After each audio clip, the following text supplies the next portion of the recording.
Good morning, everyone. Jim Laird joining you live from Guriomo, Nicaragua. Just let me get Instagram going here. Dr. Stillman will be joining us shortly.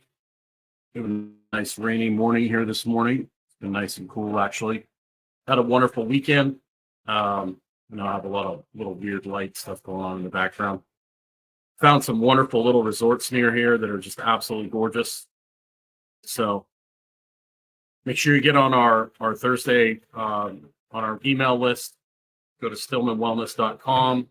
If you're kind of confused on where to start, you can go to www.stillmanwellness.com/quick start. And we got a quick start guide to help you kind of simplify things and declutter the confusion, so to speak. Today's topic is sharpen your mind, techniques for mental clarity and focus. How are you, Dr. Stillman? Oh, can't hear you for your mic. I'm great, Jim. How are you? There you go. You're not muted anymore. I'm wonderful. Had a good weekend. It's been a lot cooler here lately, which is good. Nice. Coming to the end of the rainy season. So this topic is very near and dear to my heart. And like with anything, I think people usually go looking for shiny objects.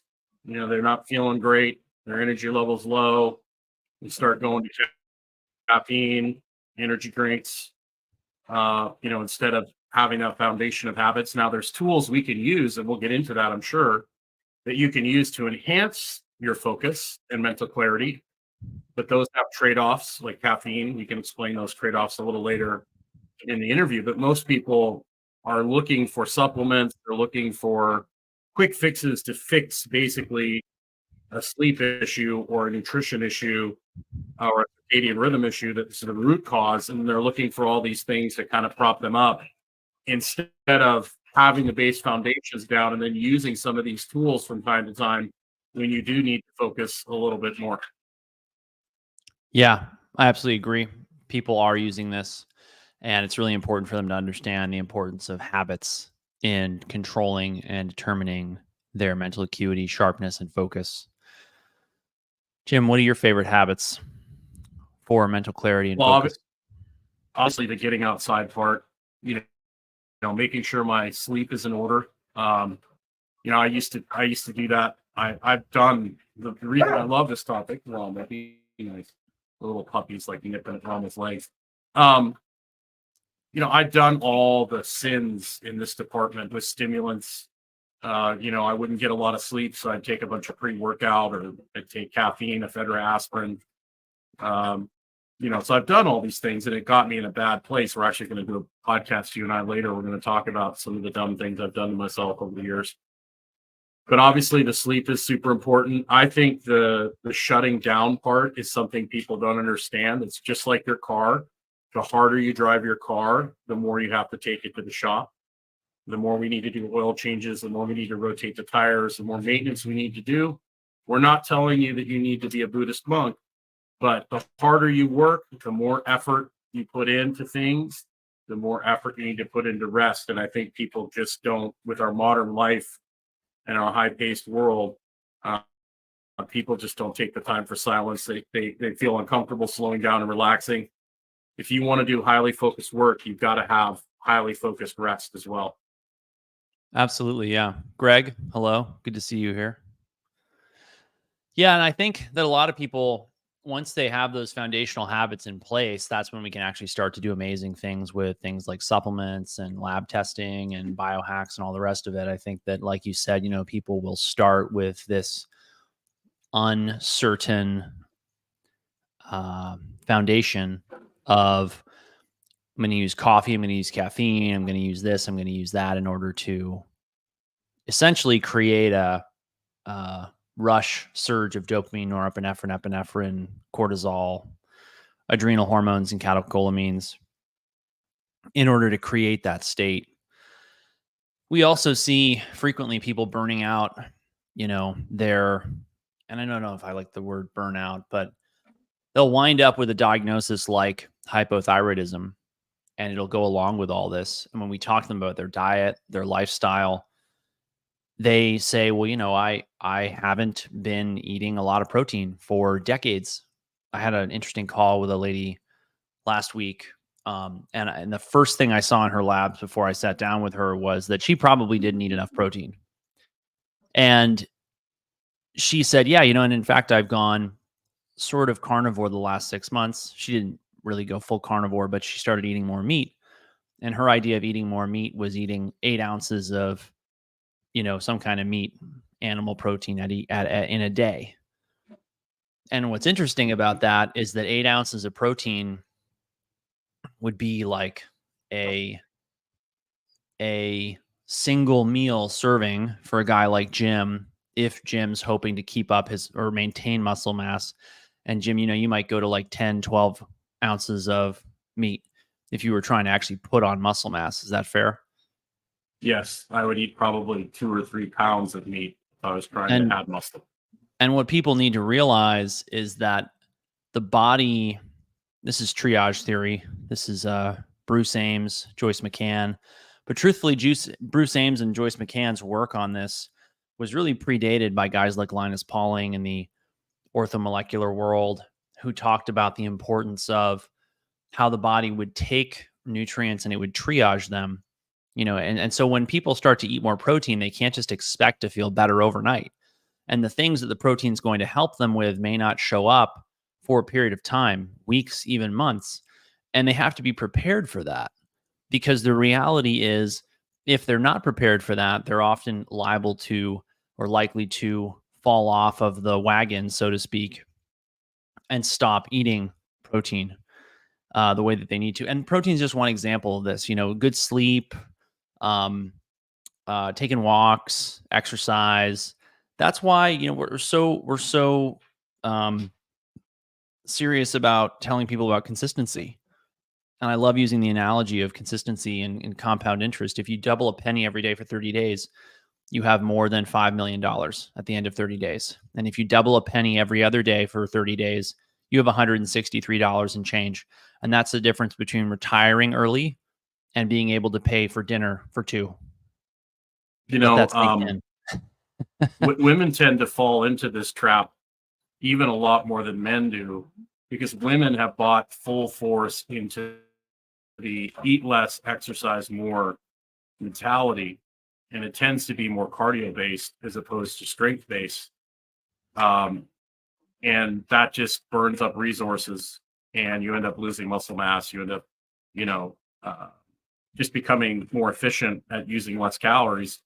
Absolutely. And it leads to low energy levels, not feeling great. So, number one thing I can do with women. Yeah. How many people, Jim, come to us and they're doing HIIT workouts 3, 4, 5 times a week, and they have brain fog and fatigue. They can't get through the day. We say, hey, listen, you're going to trade out your 5 HIIT workouts for 3 10-minute walks a day. You're going to eat this much protein, which is twice as much.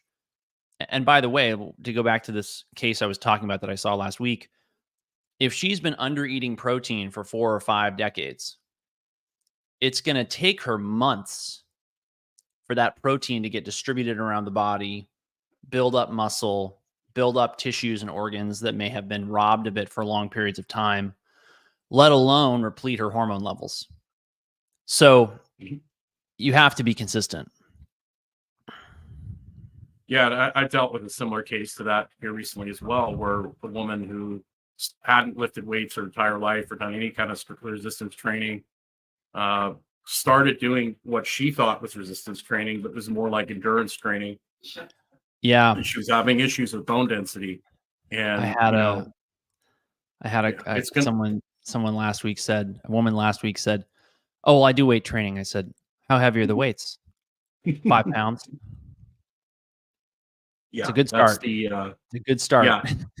the Campbell soup workout, the Campbell soup can workout is not going to, unless you've been laying in a hospital bed for like 6 months, it's not going to put on muscle mass. Like, you eventually have to lift something heavier than your purse. I hate to say it, ladies, but that's, once you get women into we need to feed for nourishment and performance, and then we need to lift more heavy things, you get them into that mode, really great things start to happen. And so getting people to understand it, particularly with women, they tend to go towards spinning class, which burns up tons of resources and cortisol and Well, they all don't that want to sort of bulk thing. up, So Jim. well, yeah, I mean, the only way we can truly bulk them up is go to Mexico with them, and they're not going to really like the side effects of that.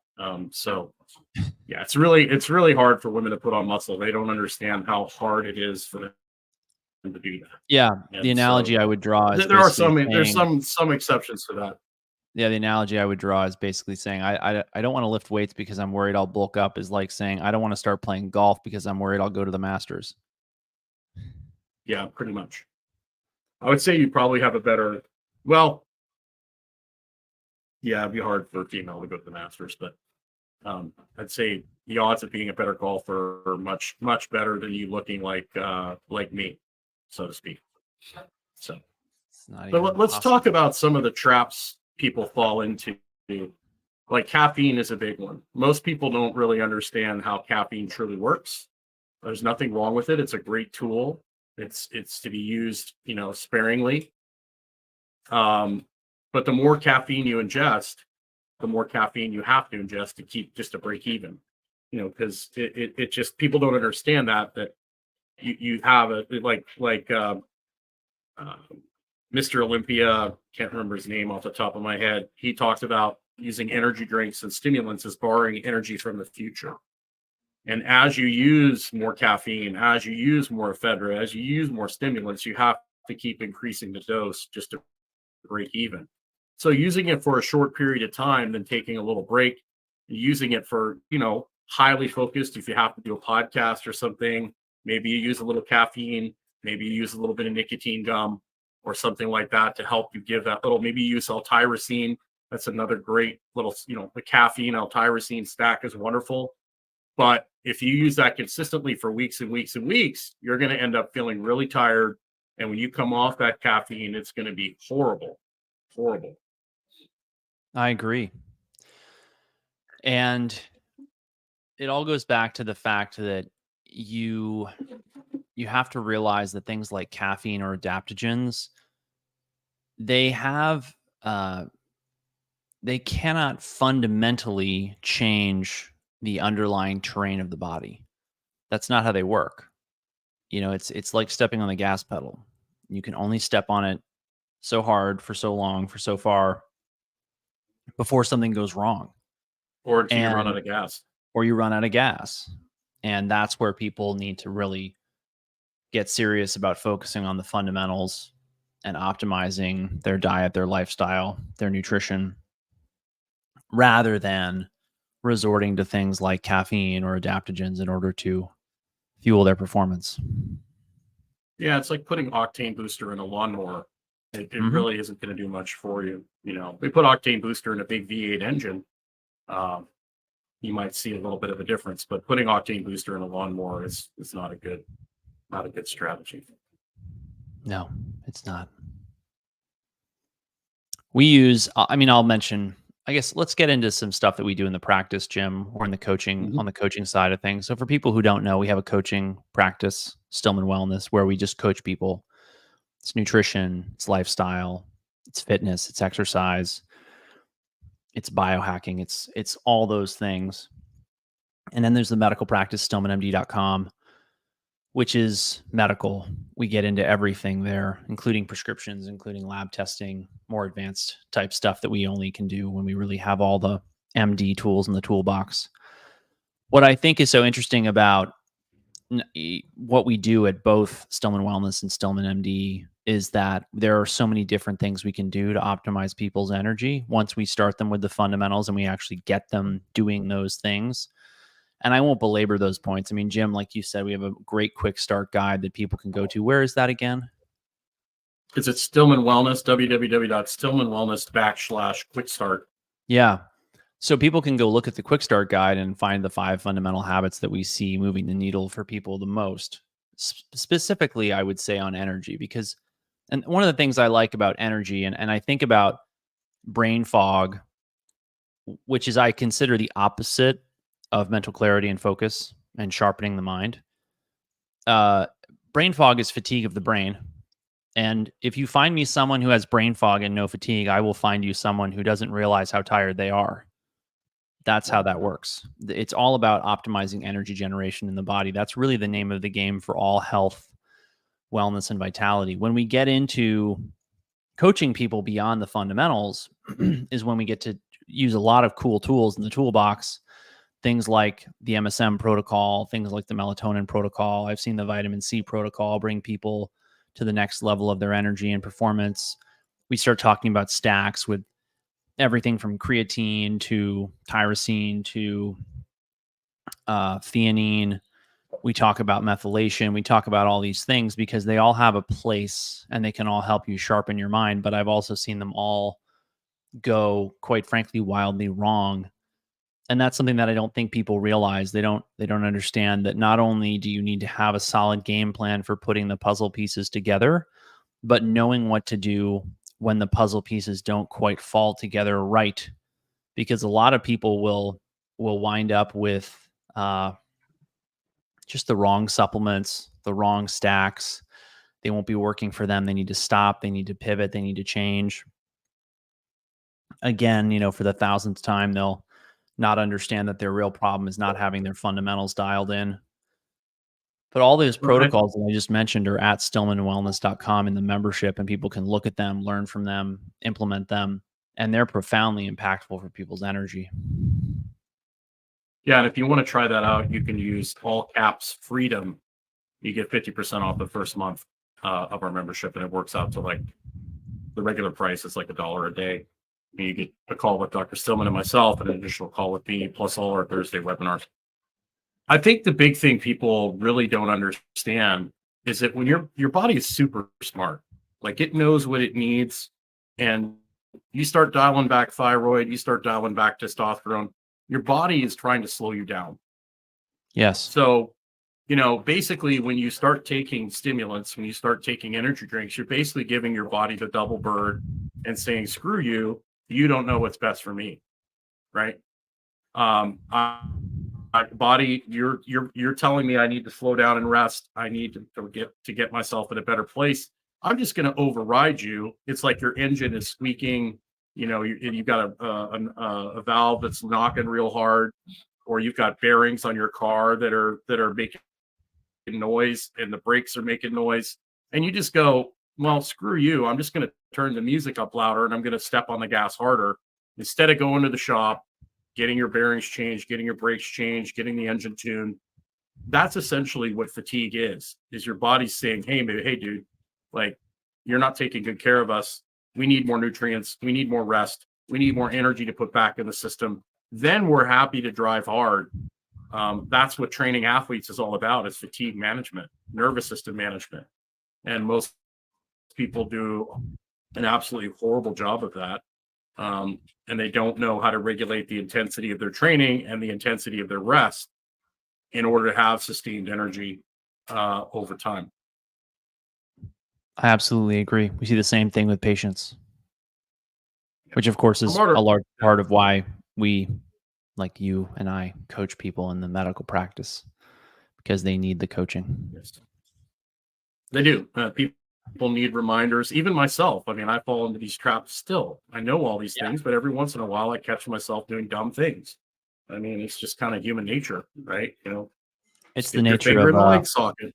It's the nature of temptation. We're tempted by the coffee. We're tempted by the shiny objects, and it's okay. Sometimes they're useful. Sometimes they're good. Mm-hmm.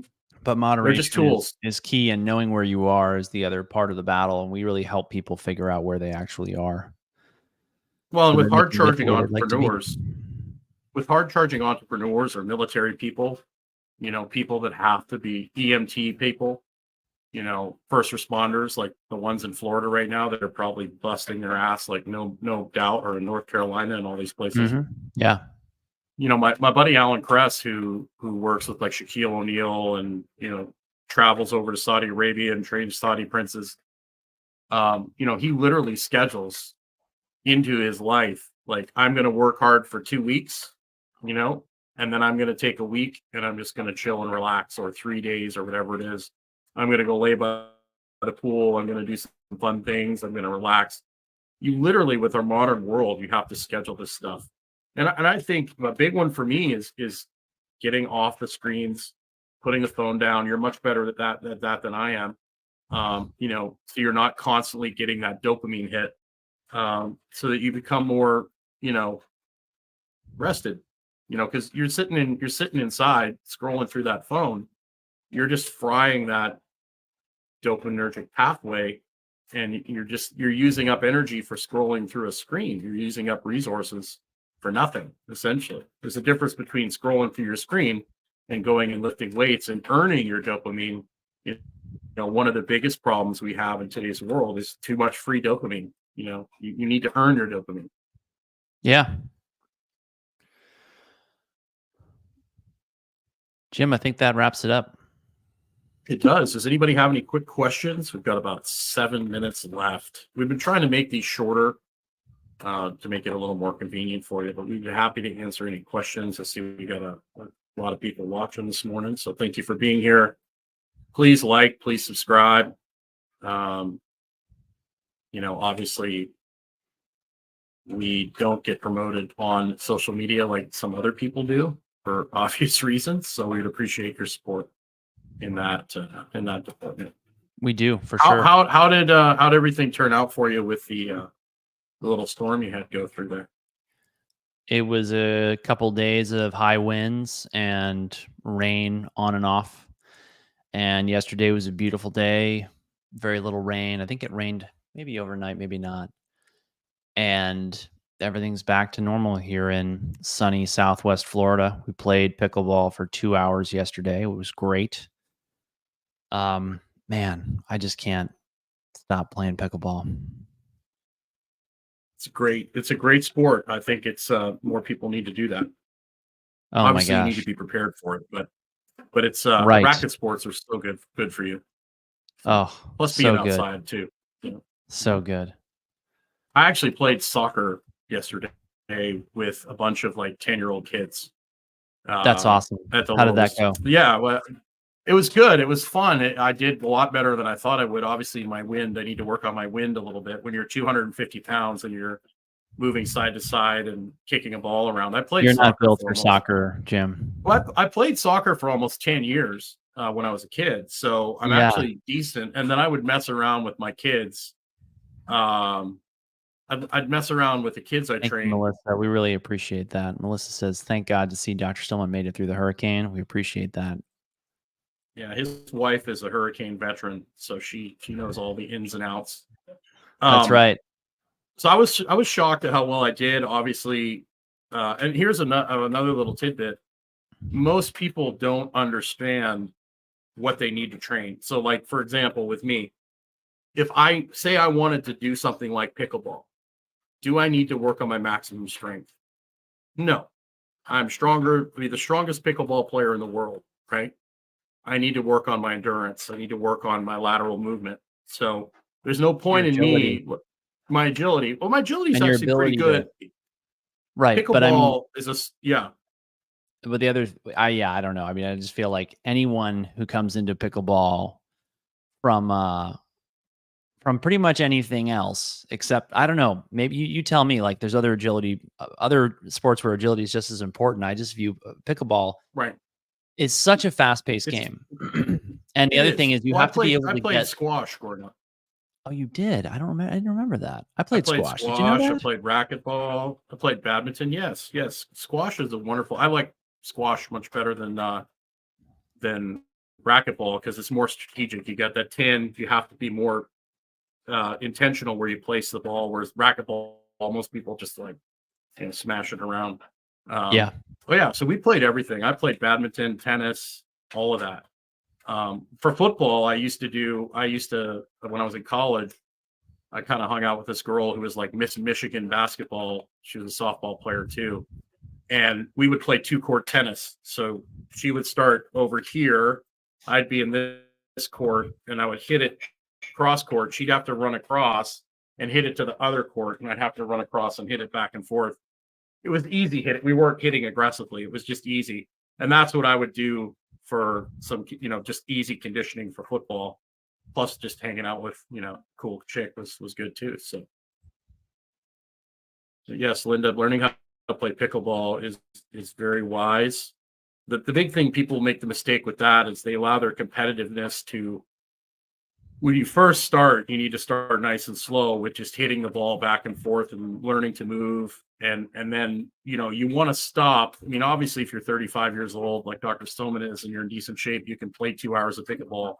You start getting up in your 60s, 70s, you might be able to play a good, hard 20, 30 minutes of pickleball before you have big side effects. So, you got to start slow. Most people will go out, and especially dudes will go out and they'll let their ego take over, and they're running as hard as they can. And they haven't done that in a long time. And then they can't move for 3 or 4 days, so.